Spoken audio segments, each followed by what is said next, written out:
Hello everyone, हाल मैं आज आप सभी के लिए लेकर आ चुकी हूँ एक ऐसा रामबाण जिससे आप आपके बोर्ड एग्जाम में प्राप्त कर सकते हैं 100 में से 100 नंबर। तो चलिए देखते हैं क्या है। देखिए, प्रश्न बैंक तो सभी बच्चे समझते हैं कि प्रश्न बैंक क्या है। मिलती बहुत कम है आप लोगों को, लेकिन समझते सब हैं। मैं आज आपको इसमें बताने वाली हूँ इसके मॉडल पेपर के बारे में। क्या ही मॉडल पेपर हैं और आप सभी, मैं आपको बता दूं कि इनसे ज़रूर ही आना है, तो आप जल्दी से देखिए, वीडियो को एंड तक देखिएगा। बिल्कुल किसी को भी कहीं भी नहीं जाना है। ये है आपका MP board of secondary education Bhopal, model paper है आपका सेट ए। आज मैं बात कर रही हूँ इस क्लास में, इस वीडियो में सेट ए की, ठीक है। फर्स्ट क्वेश्चन जरा देखिएगा, section A reading. Read the passage carefully and answer the following question. आपको क्या करना है, इस पैसेज को केयरफुली होके पढ़ना है एंड देन आंसर देना है। देखिए जरा, ऑफ कोर्स रेड क्रॉस जो है, द रेड क्रॉस सोसाइटी हमेशा ही आपके बोर्ड में पेपर में जो है अनसीन पैसेज में देखने को मिलता है। तो क्यों ना हम अनसीन पैसेज की पहले से तैयारी कर लें भाई। देखिए, सब लोगों ने, मुझे पता है सिलेबस वाइज बहुत कुछ पढ़ लिया है, बहुत कुछ रह गया है। And I know MP board वालों बच्चों पार्टी की 10th के जो पेपर हैं आपके बहुत ही नज़दीक हैं।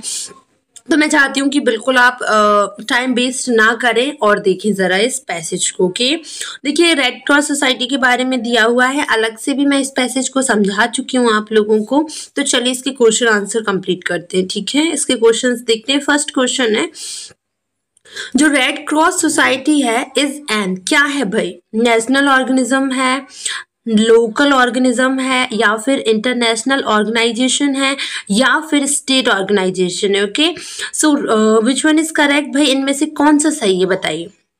फर्स्ट वाला, सेकंड वाला, थर्ड वाला, फोर्थ वाला। सो बेटा राइट आंसर है इसका भाई, राइट आंसर है क्या आपका, international organisation. Okay, C is the correct answer. Question number B. Who founded the Red Cross Society? Sir William Shakespeare, sir Williams Wordsworth, या फिर सर हेनरी डंथ, या फिर सर मैक्यूले। तो बताइए कौन सा सही है इसमें से। 1920 कि रेड क्रॉस सोसाइटी को किसने फाउंडेड मतलब रखे थे, किसने इसकी नींव रखी थी।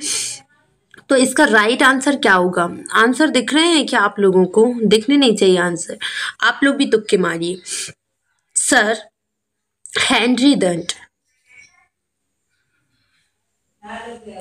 Question number 3, when did red cross society found. अभी ये रखी कब थी, स्थापित कब हुई थी।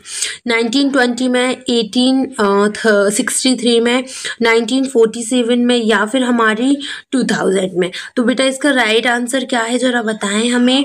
इसका राइट आंसर है 1863 में। जो बी वाला आंसर है वो एकदम करेक्ट है, बिल्कुल सही है। ओके, कौन सा वाला, ये वाला।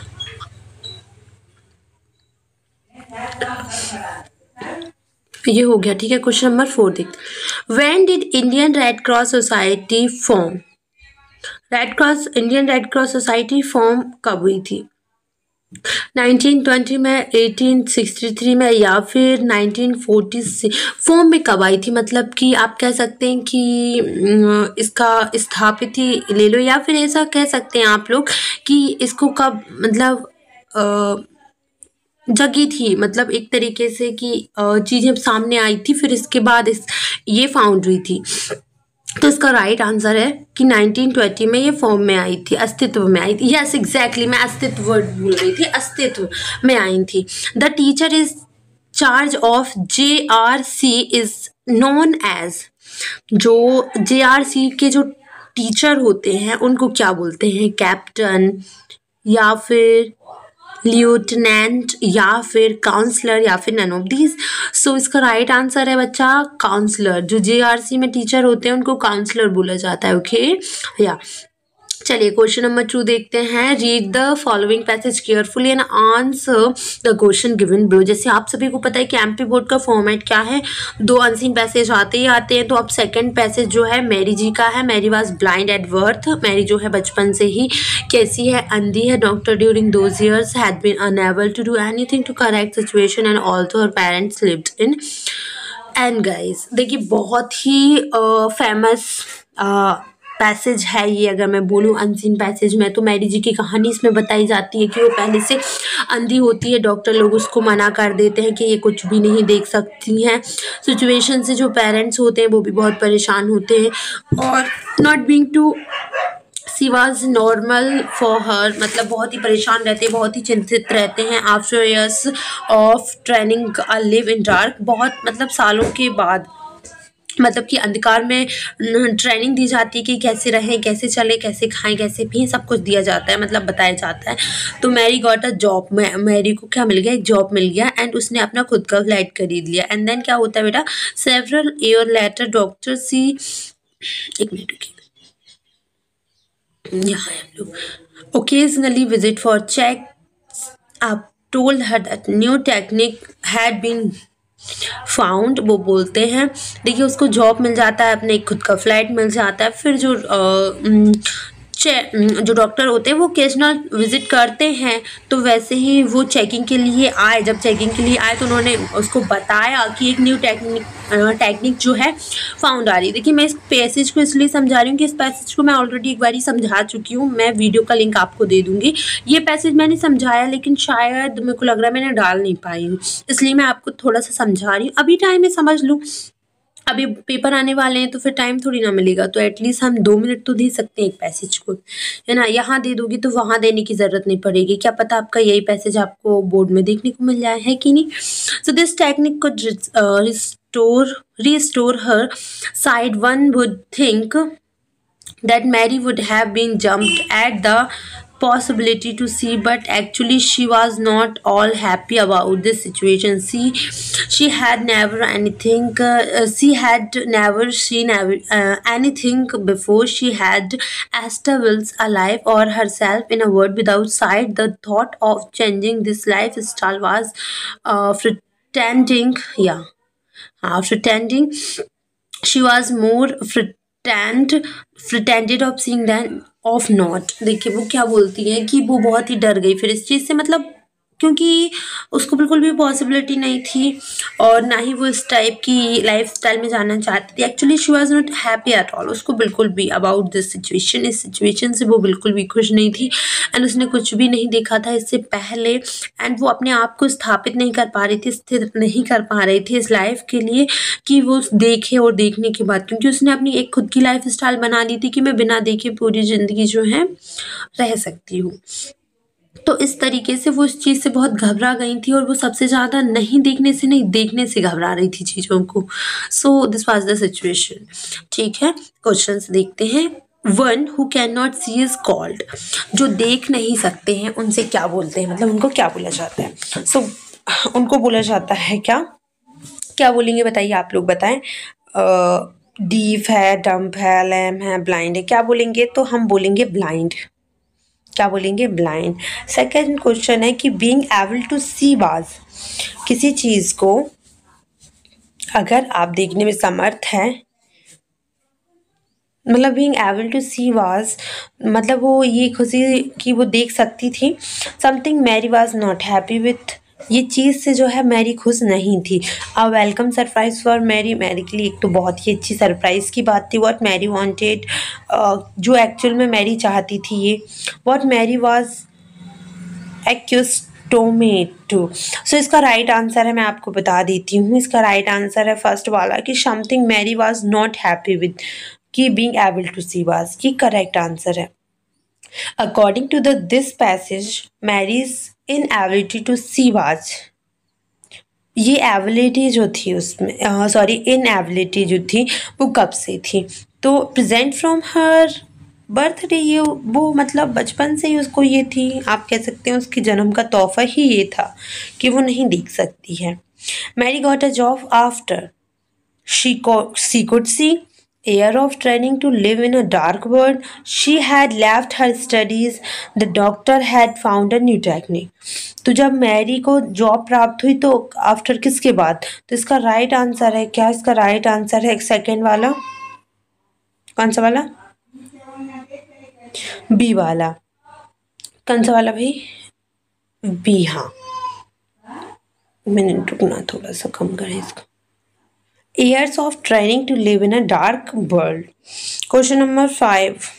Find out the word from the passage which is एक मिनट सिमिलर टू पेन. एक ऐसा वर्ड जो सिमिलर हो पेन से. आप कह सकते हैं पेन मतलब दर्द एक तरीके से होता है, किसी चीज़ का दर्द हो, किसी चीज़ से घबराहट हो आप चीज़ को. तो इसका राइट आंसर होगा आपका क्या? एनग्यूज. ये गलत टिक लगा है इस पर. एनग्यूज मतलब भी दर्द में होता है. जैसे मैंने बोला ना उसके माँ बाप इस चीज़ से बहुत परेशान थे तो ऑफ कोर्स वो दर्द में थे. सेक्शन बी देखिए. Read the following passage, answer the question given below it. मैं आपको बता दूं कि ये आपकी वार्षिक पेपर के लिए बहुत इंपॉर्टेंट है, इसलिए मैं सॉल्व करवा रही हूँ, वरना सिलेबस आपका चल ही रहा है हमारी क्लास में. ठीक है. This heart is one of the most whittle components of the human body. इसमें हार्ट के बारे में बताया है और आपको क्या करना है, read the following passage and answer the question given below it. मेरे को लग रहा है कि ये गलत दिया है. पता है क्या? क्योंकि ये यहाँ पर मतलब ये जो गलत लिखा गया है उन लोगों से, क्योंकि ये नोट समरी है. इसमें आपको नोट लिखना है और इसके बाद एक इसका टाइटल लिखना है. तो ऑफ कोर्स इसका टाइटल क्या है? हार्ट है. टाइटल टॉपिक आप हार्ट लिख दीजिए. Heart the unique organ of human body, जो फर्स्ट में लिखा था. अब इसके जो नोट्स हैं आप कह सकते हैं, तो ये नोट्स आप लोग ये बना दीजिए. बहुत ही सिंपल. हार्ट के ऊपर पे लिखना है आपको 3-4 लाइनें. फिर बॉडी सेल्स के ऊपर लिख दीजिए. फिर हार्ट डिसीजेस के बारे में लिखना है. फिर 4.4 में आपको क्या लिखना है? Development of heart machine. इसका लिखते हैं. ओके, चलिए आगे बढ़ते हैं. क्वेश्चन नंबर 4 देखिए. You are Santosh studying in government CM rise school. Write an application to your principal for issuing books from book bank. या फिर इसके अथवा में लिखना है आपको you are busy. Write a letter to your friend congratulation him on his brilliant success in examinations. Okay, चलिए इसमें आप अपने अकॉर्डिंग लिख दीजिए. आपको नहीं समझ में आ रहा है या फिर आपके पास कुछ है नहीं है तो मैं आपको दे सकती हूँ ये भी, जो इसमें आपको एप्लीकेशन लिखना है ये भी, और ऑफ कोर्स मैं ये लेटर भी लिखवा सकती हूँ. बस आप बता दीजिएगा अगर आपके पास नहीं है. अगर अवेलेबल है तो आप वहाँ से चेकआउट कर लीजिए. लेकिन अगर नहीं है और आप मुझसे चाहते हैं तो आप मुझे प्लीज़ कमेंट सेक्शन में एक कमेंट कर दीजिए कि मैम इस पर वीडियो बना दें, एंड देन हम आपकी वीडियोस बना देंगे आपके लिए. ओके, चलिए इसके बाद आगे देखते हैं हमें क्या सॉल्व करना है. देखिए ये इसमें दिया हुआ है. Look at the visual input given below and right a small paragraph in 75 words. आपको एक छोटा सा पैराग्राफ लिखना है जो इसमें दिया गया है. देखो पूरा दिया है, बहुत ध्यान से देख लेना. ओके, स्क्रीनशॉट लेना चाहो तो स्क्रीनशॉट ले लेना. 1 मिनट. ठीक है,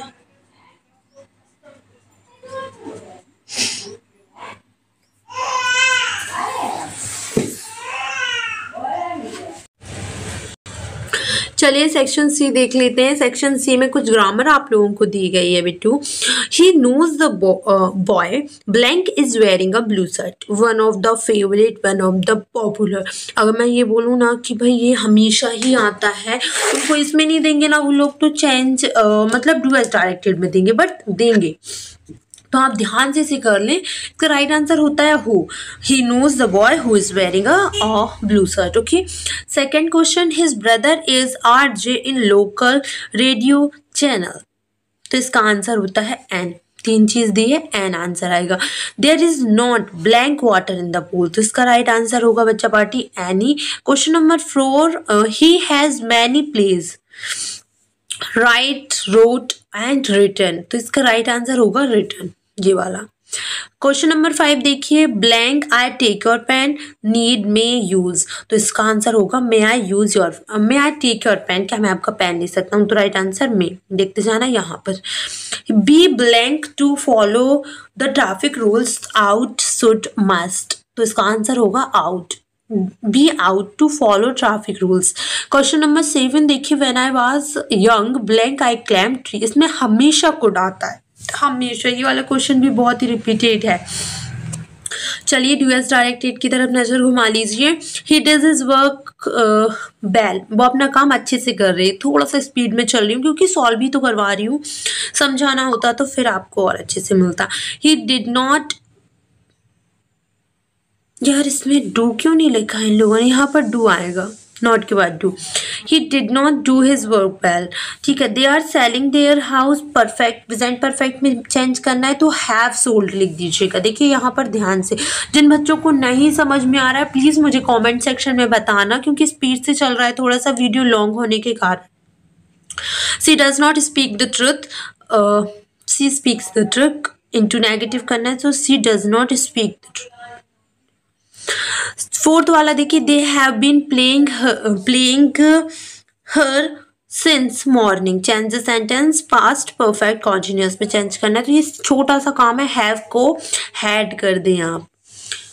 ही टीचेज हिंदी, वो हिंदी पढ़ाता है, Hindi is taught by him. Question number 6, children are making toys so toys are being made by children. Question number 7, in the park were playing children and football, तो children were playing football in the park. Okay. Section D, textbook. Answer the following questions according to Nelson Mandela. What is courage? Courage क्या है according to Nelson Mandela? Triumph our love, triumph our fear, triumph our poverty, triumph our selfishness। तो बताइए इसका right answer क्या है? इसका right answer है second वाला, triumph our fear। Question number 2, according to Nelson Mandela what is, यहाँ पर है हम लोग, what is country's greatest wealth? It's people, इसका राइट आंसर है it's people. Which party did Mandela join? So national African national congress, या इसमें national African party नहीं, डी ही है इसका, सॉरी फोर्थ का है ये। How many deputy presidents were elected? 2, 3, 1, none, तो इसका राइट आंसर है क्या? 2। What change brought international leaders to South Africa? So इसका आंसर है लैंड ऑफ अपार्टाइड। देखिएगा, what change brought international leaders to South Africa? So क्या लेकर आए हैं इंटरनेशनल लीडर्स साउथ अफ्रीका के लिए? तो भाई देखिए एंड ऑफ अपार्टाइड, इसलिए वो लोग आए भी थे एंड ये बहुत बड़ा चेंज था अफ्रीकन में। सॉरी, ये क्वेश्चन देखिए, क्वेश्चन नंबर 10 है, read the extract carefully and answer the questions given below it. बड़ा ही शानदार इसमें पैसेज दिया हुआ है। From which lesson has this text been taken? तो आपको बताना है कि किस लेसन में से ये लाइनें ली गई हैं, तो इसका राइट आंसर है आपका ए। क्वेश्चन नंबर 2 देखें, what was Lencho's house situated, sorry where was, okay, so कहाँ था भाई उसका घर? On the crest of a low hill, ठीक है। चलिए, from the above passage which word is similar to the word closely? Closely का सिमिलर क्या है?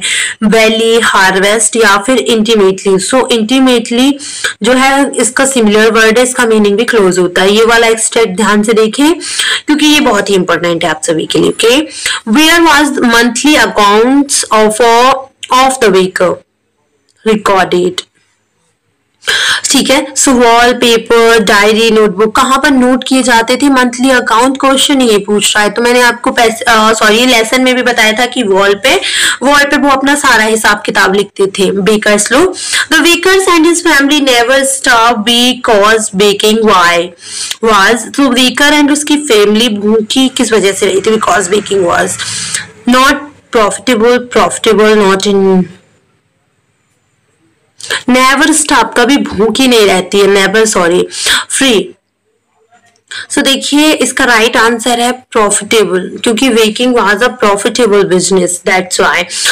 The baker and his family always staff, बिल्कुल गलत है क्योंकि वो कभी भूखी नहीं रहती थी। चलिए ये क्वेश्चंस आंसर आप लोग ध्यान से देख लें एंड मैं आपको